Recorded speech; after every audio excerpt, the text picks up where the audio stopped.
as the guy who she tried to set the woman up with. On the Joe Rogan Experience number 2033 featuring Matt Rife shares his experience ghost hunting at the Conjuring House. The house, located in Harrisville, Rhode Island, was built in 1736 and has a dark history tied to tragedy, deaths, and alleged witchcraft. Over the years, multiple families lived there, but many suffered mysterious deaths, including murders, suicides, and drownings. The most infamous spirit tied to the house is Bathsheba Sherman, a woman rumored to have practiced witchcraft in the 1800s. She was accused of sacrificing a baby to Satan, though no official evidence confirmed this. Legend says that she cursed the land before her death, vowing to torment anyone who lived there. In 1971, Roger and Caroline Perrin moved into the house with their 5 daughters: Andrea, Nancy, Christine, Cindy, and April. Almost immediately, strange things started to happen. Objects moved on their own, chairs sliding, doors opening and closing. The family saw shadow figures lurking in the corners. They heard whispers and disembodied voices at night, and the smell of rotting flesh would suddenly fill the air. The parents contacted Ed and Lorraine Warren, famous paranormal investigators. Lorraine claimed that she sensed a demonic presence in the house. The Warrens conducted a seance, hoping to communicate with the spirits. Instead, things turned violent. Caroline became possessed and spoke in strange languages. She was thrown across the room, screaming in pain. Roger Perrin demanded the Warrens leave, fearing things had gotten worse. The family never got rid of the spirits, but they endured the hauntings until they moved out in 1980. I will say I wasn't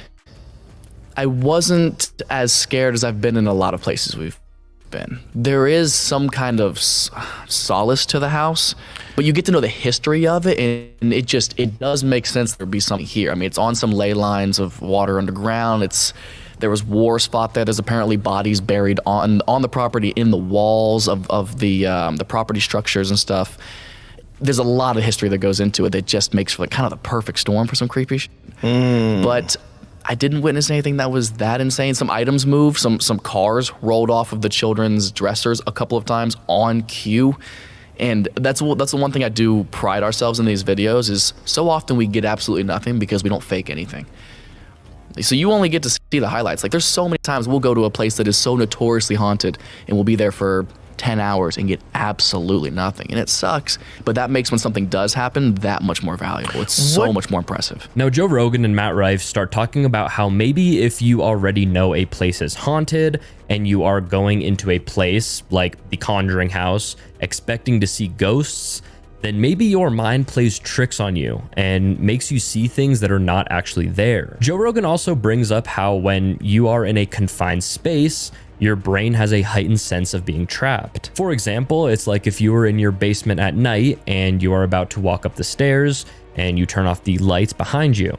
Your brain almost makes you scared of what could be behind you in the dark, so you hurry up and rush up the stairs.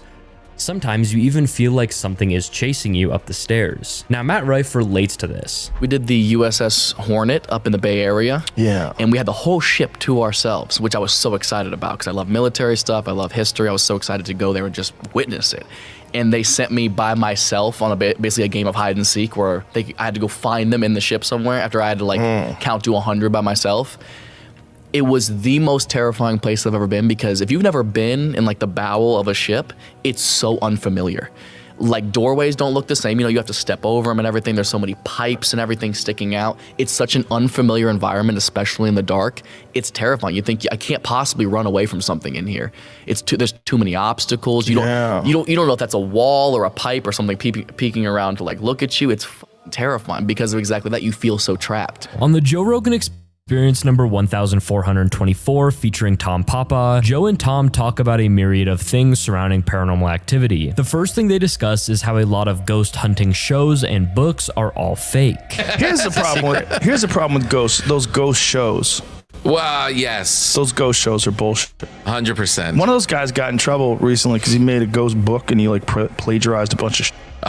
Really? Like blatant, like copy and paste. Yeah. Yeah, geez. Yep. Joe was talking about how an author was involved in a plagiarism scandal, but there are many paranormal investigators who have been outed as frauds. For example, Ed and Lorraine Warren, who are probably the most famous paranormal investigators, and they have faced many controversies throughout their years. Now, the whole Conjuring movie series is about them. Now, many people have accused the Warrens of fabricating their cases or exaggerating events for the fame and for the money. They have also been accused of inserting themselves into high-profile paranormal cases and turning them into books, movies, and lectures. People argue that they took advantage of grieving or stressed families for their own benefit, and Ed and Lorraine Warren have been accused of literally faking some events in some of their investigations, again to make their stories more scary for the fame and for the money. Theater ghosts are some of my favorites. Theaters. When you go perform in these